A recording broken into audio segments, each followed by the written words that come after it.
Welcome to Pay Attention, a podcast guiding you from the chaos of the mind to the clarity of the heart. Here's your host, Holly McNeill. Hello and welcome. Now more than ever, with the mental crisis going on in the world, with the divisiveness of the country, with everybody being fearful and anxious, it's so important to pay attention to where you're creating from, what habits and patterns or what clarity you're making your choices from, you're creating your world from, you're interacting with others from. So with excitement and joy, I'm happy to be here to relaunch the Pay Attention podcast. We're going back to the archives, to our original episodes. Well, you hear a lot about me and what we're doing here and what we can create together. So have a listen. I am on a journey, and I would like to invite you to join me. Hi, I'm Holly McNeill, the Mindfulness Architect, and you're about to listen to the initial episode of Pay Attention. I just wanted to jump on and tell you that this journey, this work I'm doing is always evolving for myself as well. And so I re-listened to the episode, and it's good. It's got a lot of good information about how your mind works, how you can change it, who I am, my journey. But it's also a lot from the head. And I really wanted to start this podcast out from the heart. Ultimately, my goal in this human journey, this evolution from our conditioned chaos in our head to the open flow of love and compassion in our heart, is to live moment by moment in that open heart. And so I invite you wholeheartedly to walk along this path with me. From episode to episode, you can find more about me on my website, hollymcneill.com, and in my classes or our awareness hub that has been going on for a couple of years now and meets monthly.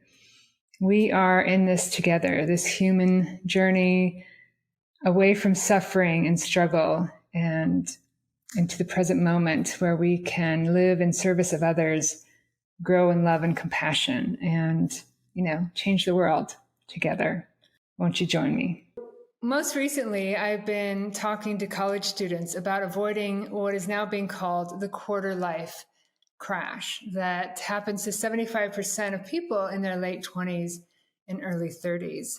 It's steeped with anxiety and disillusionment, questioning your career choices, your life choices, what you're creating in your life, your identity. It can be isolating and lonely.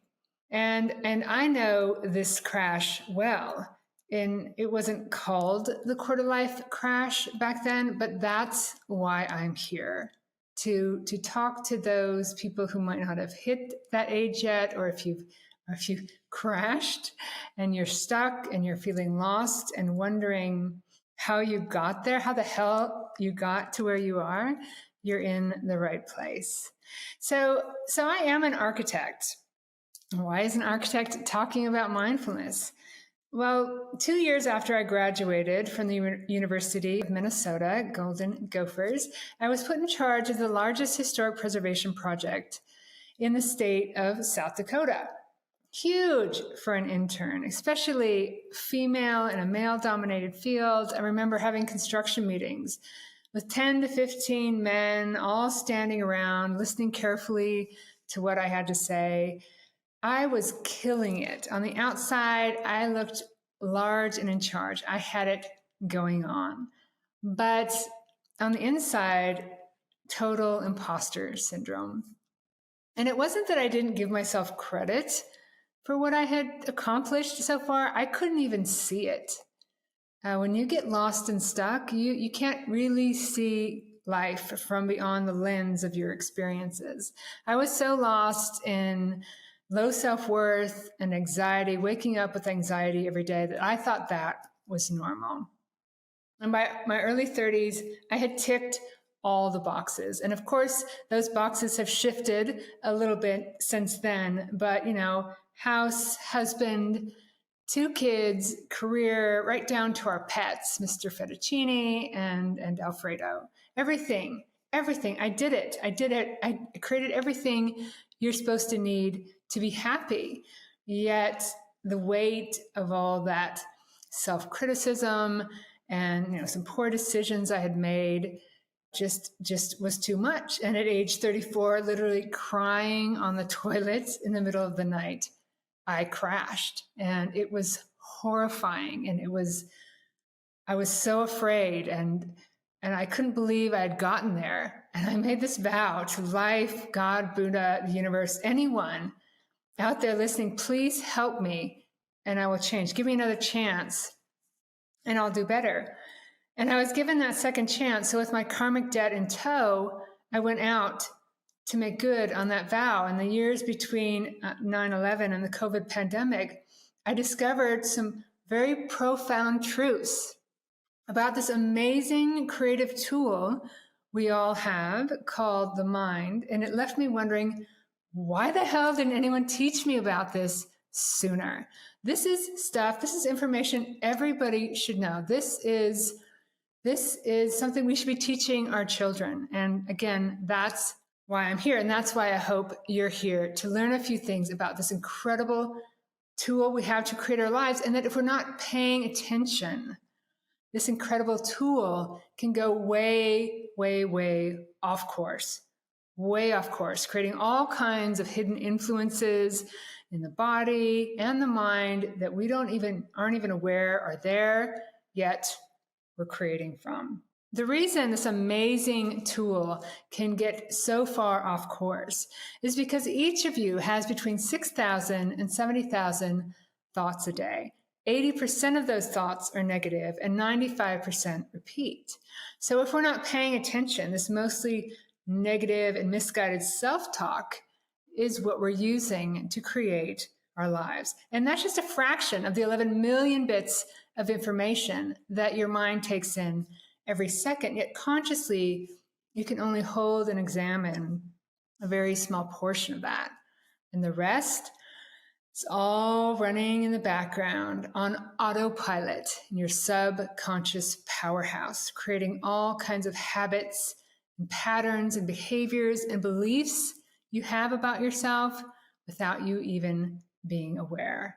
And it's actually a madhouse in there, an instantaneous collage of images, words, emotions, and sounds. I refer to it as the thoughts, emotions, and feelings highway, with horns honking and people yelling and screaming and car crashes and confusion. Yet you're creating from that chaos every day. But the good news is there is some order to this chaos. These are the things we should know about how the mind works.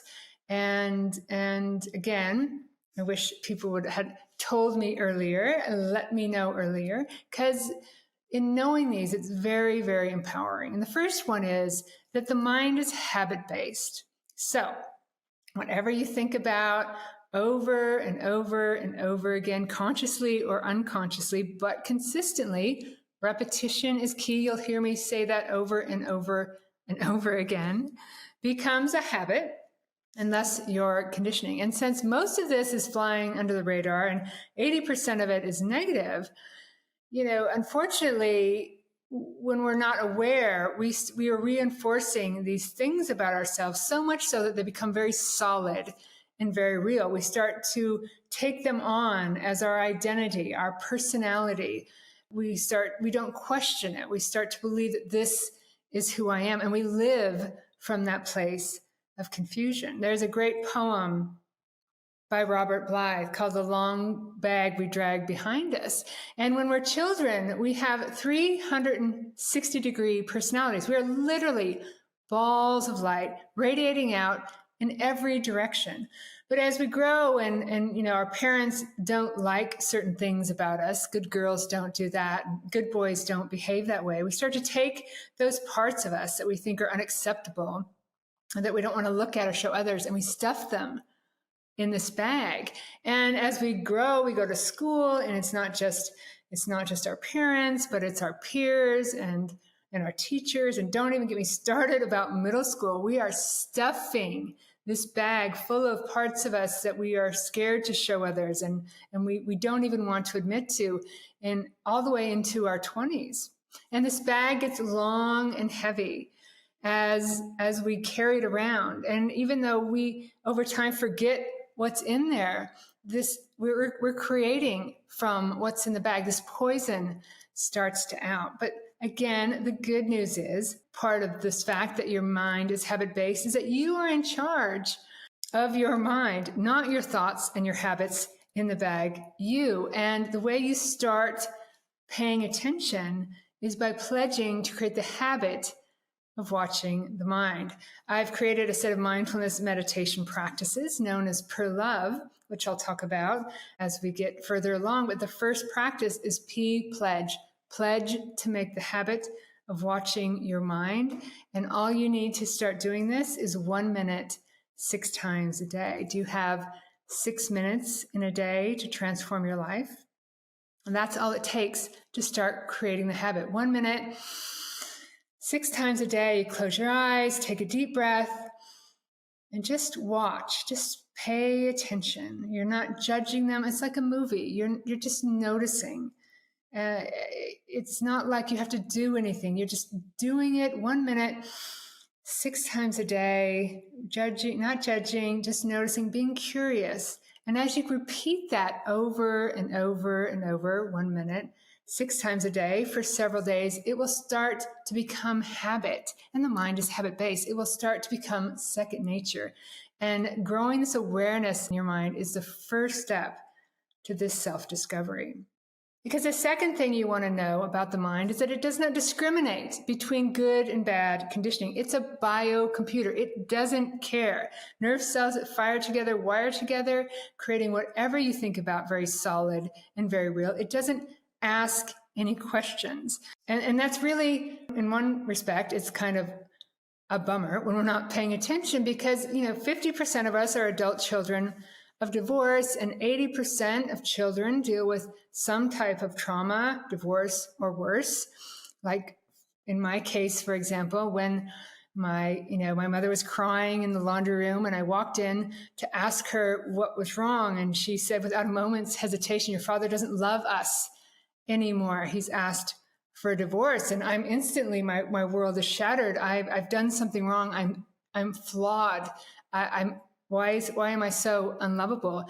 And then to go on to make the mistake of putting that love and trying to find that protection and safety that I lost with my father into my stepfather, Melvin, leaving me more confused about fathers and love and touch, feeling disgusting and shameful. So those are the things that I was stuffing in this bag. That's what I was stuffing in my long black bag. But the flip side of this is that the mind does not discriminate between good and bad conditioning. So you can choose your conditioning. And to do so, the first thing you need to do is to look in that bag. And to look in that bag, you need to be willing to be a little vulnerable. You just peek it open. What are you doing? Right? And it's going to be a little scary at first, but I would say that before you look, give yourself compassion for your situation. Stop talking, right? And understand that this is not who you are. The stuff that you've tucked away, that you've created in your mind, that's actually flowed and become part of your body, these are just habits and thoughts. And with courage and this vulnerability, you can choose. You can examine them and take a look at which ones serve you. You can question them. Are these even true? Because the subconscious mind isn't going to question them, but you can. And you can toss out those ones that don't serve you, creating space for not only new habits and patterns, but also to find that amazing awareness, that amazing presence, that self that exists between your thoughts, emotions, and feelings. Now, the third thing you're going to want to know about how this incredible creative tool works is that it's not evil. It's not a bully. Its job is to protect you. One of the main jobs your mind has is to keep you safe. And it does so with the idea that, hey, this conditioning has been working so far. Let's just go ahead and keep it. It creates these laws of transformation that any new ideas must pass through. And if they don't meet the new conditioning, they're often altered or discarded. So when you go to change, rest assured, you will hit resistance. You will, this is stupid, this is never going to work. Expect it. It will be there. But on the flip side, your mind will protect whatever you create, and you are the creator. So when you go to change and you meet this resistance, knowing that these thoughts and this attack on any new ideas will come up, you can accept them. Accepting first exactly how they are, the habits that you've created, that cuts them off at the knees. If you don't engage with them, if you don't try to push them away or fight with them, that they're going to dissipate on their own like a wave in the ocean, leaving space for you to create new habits and patterns through what? Of course, repetition. Do say something to yourself over and over and over again, believing it, creating new ideas and patterns like I am amazing and I can change the world. And when you do this, and when you make habits of these new ideas, your mind not only takes them on as new ideas and protects them, it will move your life in that direction. That is how the mind works. That's how powerful of tool you have at your beck and call. Neuroscience talks about, Dr. Joe Dispenza tells us how nerve cells that fire together, wire together, making anything we think about over and over again, whether consciously or subconsciously, but consistently, seem very solid and very real. It creates a neuronet of relationships to each other that becomes so thick and so concretized that we can't see past it, that we take it on as who we are. We believe there's nothing more. Literally at this point, you cannot see beyond the lens of your experiences. But in this movie, and I love Dr. Joe Dispenza, he talks about how nerve cells that no longer fire together, no longer wire together, and that you have a choice. You have a choice that when these patterns come up, you can look at them, you can question them. And as I said in the initial podcast, it starts by paying attention, by creating the habit of watching the mind. Because if you're not watching it, you're on autopilot. And these patterns and habits and behaviors, most of which are negative, as the mind has a negative bias, continue to get stronger and stronger. But you can look at them. And when you let them be, when you don't engage with these thoughts, these nerve cells that no longer fire together, no longer wire together, creating gaps in that neural net and space for your wisdom and clarity to come through. I talk about kind of getting off that thoughts, emotions, feelings highway, stepping back and letting the traffic clear a little bit and see what you find there. So that points to when you start to break that apart, you find that there's no ego there. Even the identity of who you are is a thought and a concept.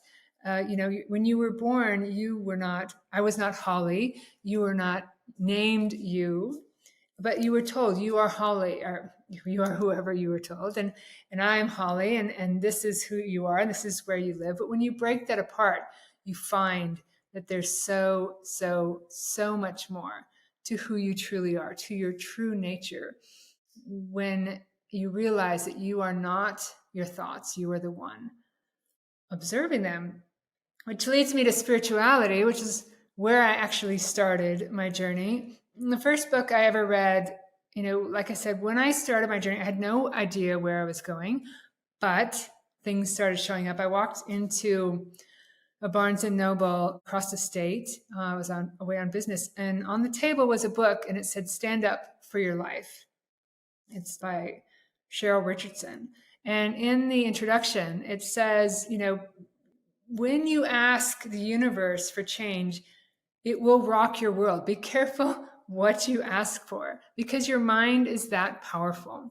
And things, you'll be sent the right people, situations, and events to help you along your way. Adyashanti talks about in one of his books that everyone is on a trajectory back to their true nature. That if you look at the obstacles in your life as a teacher, as showing you something that you're caught in, a thought or a habit or pattern that you're caught in, that your true awareness is caught in, you can look at them as lessons.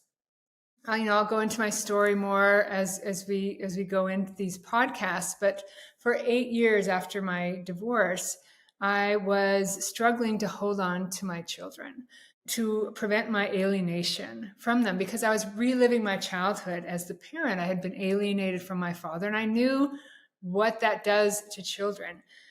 And it was very difficult, and I had to be very strong in front of my children. And when the cops showed up, when there was mishaps and misunderstandings dealing with my ex-husband, and I was very strong in front of them. But as soon as they shut the door and they were gone, I would fall to pieces on the floor. But every time I picked myself up, I would see things a little differently. So I know that I needed those 8 years to help me unravel all of the thoughts and patterns of low self-worth and disgusting and shameful that I had created around myself.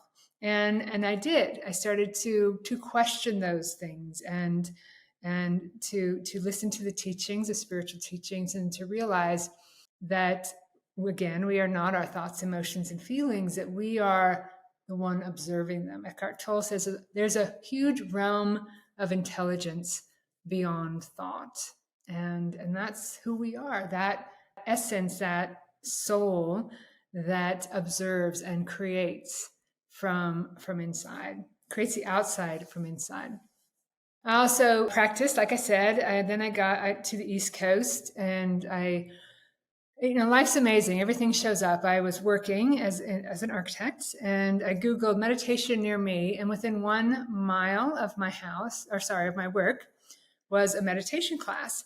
And I went to the class, and it was, the teacher was from the New Kadampa tradition, a Buddhist tradition. And it was a great class on compassion. And I went back the next week, and I heard someone talking, and they said, "Do you have any deeper courses than this?" And the teacher said, "We have just finished a 5-year course on Joyful Path, and we're starting a new book in 2 weeks." And so I joined that class, and that book was called The New Heart of Wisdom. And it was all about emptiness, the biggest teaching in Buddhism, the fact that everything, that our minds are empty like space, have no form or color, but have this amazing power to perceive. Again, pointing back to the fact that we are not our thoughts, emotions, and feelings. We're not our habits. This world, this amazing world, was created from emptiness. And again, science backs that up when you take a look at the quantum field. And when you look at everything that's so solid, like this book and these glasses and this person, and you look down at the cellular level, and then you go down to the atom, and then you go down to the neutrons and protons. And even below that, you see waves of particles flashing in and out of existence, energy coming in and out, little wavelets of energy that are even beyond our understanding, that have somehow come together in such a way that they seem solid and they seem real. But even science tells us that they're empty, that they move in and out of existence. The fact that we're here is a freaking miracle, and every day is a blessing. And when we start to unravel our neural net and to look at this emptiness and understand how we are here, it just opens up a whole different realm of possibility. You can never find permanent happiness and peace in your mind. As I explained in the initial episode, it's just this crazy madhouse of constant thoughts, emotions, and feelings. And our ego, right? When we're born, we have 360-degree personalities, but we're born into this world where we're immediately slapped on the butt, and we're screaming, and we're hungry. And so we go to work right away as this awareness to create this ego, this who we are, to be okay, to protect us, and then, we're okay. We got mom and dad here, and I'm okay. And then all of a sudden dad's gone and the whole thing goes wacko. And we consistently spend our entire lives trying to keep this outside world the same to be okay, instead of realizing what happened, what we did, and that we can undo that. And underneath it, we are more than okay. We are, beyond words. That in your heart, when you can quiet the mind and you find that essence of who you are, that is where your permanent happiness and peace is going to be found. And yeah, so I moved across the country at age 49. I packed up everything and moved into a Dharma house in San Francisco. A year later, I retired down to Southern California, where the last piece of this amazing puzzle came together. Again, as an architect, my job was to take all these pieces and to put them together in a way that are clear and straightforward. And I'm reading a book that I had read 10 years into my journey called You Can Be Happy No Matter What by Dr. Richard Carlson. And I had picked it up again, about 20 years into this journey. And you change every day. So I certainly got stuff out of that book 10 years into the journey. But this time I noticed a small footnote at the bottom that it's called You Can Be Happy No Matter What, 5 Principles to Happiness or something like that. And this footnote says that, oh, by the way, the first 4 of these principles were come from a book with the unfortunate title of Sanity, Insanity, and Common Sense, a brand new approach to happiness, written by Dr. Enrique Suarez and his colleagues back in the 1980s. Now I get it, the 1980s were 40 years ago, and we want to stay current. But Dr. Carlson, who wrote Don't Sweat the Small Stuff, very popular in self-help, thought that this was important, and not only published the book, the original book, Sanity, Insanity, and Common Sense, went out of publication in 1990, but he published in 95 and 99, and again in 2006, because the world needed this information. And he unfortunately passed away quickly after that, and certainly the Don't Sweat the Small Stuff series overpowered maybe that book. But the information, I got a copy of the Insanity, and Common Sense, and I'm reading it, and it talks about psychology and the science of psychology, and how some people have kind of never really taken psychology serious, because most other sciences, math, biology, neuroscience, has a set of principles, of functions that are always true, that has a common denominator, where if you add this together, if you add 2 numbers together, you will get the sum of those numbers. There's formulas and basis that proves this science to be true. And he talks about how we do in psychology have a common denominator, and that is our ability to think. That is the fact that we can think is the common denominator, and really the only requirement to self-realization. Ultimately, it's not thinking, but paying attention and taking a look at these habits and patterns and unraveling them is the key to liberation. And he talks about these laws of transformation that our minds create, because our minds are meant to protect our programming, that all new ideas must pass through. I talked about them in the initial podcast. And I'm sitting there looking at this and just, I was blown away, because these laws of transformation talk about how new ideas are altered and discarded, and that we are looking through the lens of these laws. We are looking through the lens of our past, and if we start to back away from it, in what I now call the awareness camp rather than the entanglement camp, you can see your thoughts and habits and patterns from a distance, and then they don't affect you as much, and you start to realize this clarity of space and this amazing truth about who you are. And in looking at that and realizing that it pointed back exactly to everything else I looked at, it was a final piece in the puzzle. And it's exactly then when I printed out a book proposal and I looked over it and I could see this path to clarity that all of these modalities back up. And again, my plan is to bring guests on to not prove this to you, but just to reinforce what I'm talking about. It blew me away I'm an architect, right? I didn't know this stuff. And then when they all started pointing back, it just blew me away. And it became a part of my course that I teach, simple and obvious, which I know can upset people because it's, the world of mental health is so complicated. But I've created a set of mindfulness meditation practices known as Pure Love, in which I teach all of these modalities and what I've learned. The first 3 practices, pledge, evaluate, recognize, are the cerebral part of the formula, where you pledge to make the habit of watching your mind, evaluate the habits or the patterns and habits that you've stuffed away in your long black bag, and then recognize them as they come up in your daily life. And those first 3 practices, I think, are kind of the missing piece to clarity, to mental health. It's that straightforward, because then those lead to the love practices, the more spiritual part of the formula, where you locate that space that remains when the thoughts, emotions, and feelings, I call it your TEF, are subsided. When you drop into your heart, you open your heart to feel this amazing flow of energy that you are. You then invest in what you find there, the unconditional love, the universal compassion, and infinite wisdom. And finally, E, expanding beyond your conditioned limits. So it's a very beautiful journey to be on, and it's doable, and the only requirement is your humanity. And so over the next episodes, I'll bring in people from these different modalities that we will talk about these things with. And I love it. And again, it's an evolution of my journey and hopefully part of yours. So thank you so much for being here again.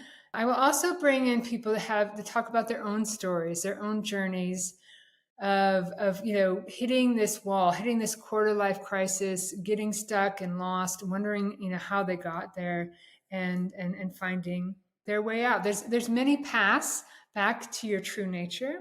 Her love is just one of them. And so I'll be bringing other guests on as well to talk about their stories and their findings. Because if you believe there's more for you out there, you don't have to know how to get there. The mind is that powerful. And the mind brought you to this podcast of Pay Attention. So thank you again for being here with me.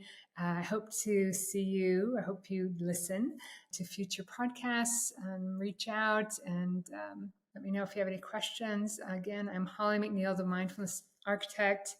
Namaste. So I hope you enjoyed going back to the actual 2 initial episodes of Pay Attention. And I know I did. I haven't seen them for a while. But the point is that we're all on this journey, and being here in this human journey, we create all these habits and patterns we get entangled in. And the path to awakening is to unravel all of that, unravel all of those beliefs and patterns about who you think you are.